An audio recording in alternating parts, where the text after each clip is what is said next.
Today's piece is called Faux Gold, right? As in false gold. And I'll read through it quickly. So, here it is, false gold. I was sure I found gold, so I began to dig, but I was barely scratching the surface. I was yet to understand what I had found. All of a sudden, I heard people from a distance. They had seen something shiny in the dust. I left my gold and went chasing after the glittering I had heard of, only to find out it was a silver spoon in the dust.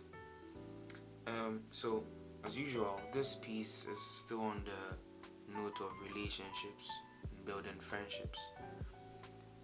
Not in the romantic sense, the boyfriend-girlfriend sense, but much more in a general sense about how we relate with people and the kinds of people who help us to grow, right?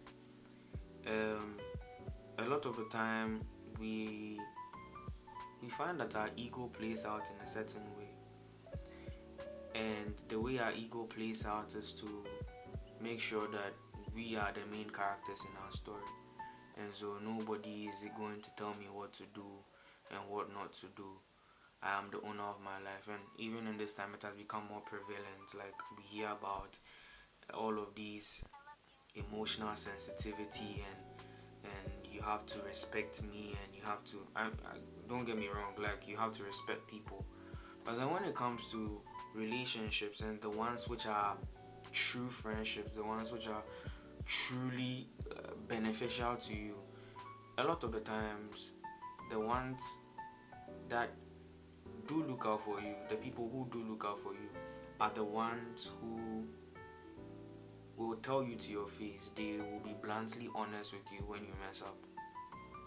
They are not the ones who sugarcoat it for you. I mean, in my own life, I've experienced this, that the people I truly wanted to help, or the people I truly needed to say something to, anytime I came across as being all lovey-dovey, calm, and understanding and all of those things, they just walk over you, really, right? And it doesn't help anybody. And so the better option is to be bluntly honest. And it's serious. You can ask people around me, I'm bluntly honest. I mean, it's not always the best. I mean, there are certain people you have to read the situation and know how to deal with the person. But then a lot of the time, ask any of my friends, they'll tell you. Ask for Banson, he'll tell you. Give it to you. Yes, that's how I am. And sometimes it's the best. Do you understand? Because if you have someone licking your brain, like, the person is not looking out for your good though.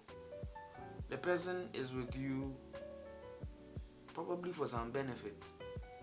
It's not going to tell you what will help you grow. You're just going to sit down and wallow in your own ego and ignorance and think that, well, this person supports me so much. This person cares for me so much. You understand? No.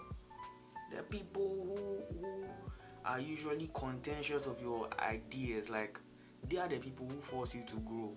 Do you understand? And so, don't go looking for a silver spoon in the dust. And by that I mean, don't go looking for people who are going to sugarcoat things for you and tell you what you want to hear, right? Once you have a friend who is willing to risk their friendship with you just to get you on the right track, trust me, that person is gold. And it is worth it digging deep and finding out more about this person and building your relationship with this person and building your friendship with this person, because they are the ones who are really looking out for you. Do you understand? And so that is all for today. You get it? If you don't get it, forget it. Forget about it. You understand? And so, yeah, thank you for being around. Until we meet another time. Thank you. Recently, I was having a certain discussion with a friend of mine about some of our experiences in high school. And I was relaying that to my present circumstances and seeing how that high school was really terrible. High school was something, like, it may have counted as like some of our best days, but then it was really terrible. And then looking back, Charlie, the kneeling down and the all of those things, like the punishments and the adventures of it all, was what really made high school really fun. And I'm having to relay or not relay or rely on those experiences. And I'm like, wow, even though it was that terrible, it has really trained me, it has really gotten a certain level of tolerance in me. And so all the high school things, I mean, we have the stories and so on and so forth. It's all good, man. It's all good. It's all good.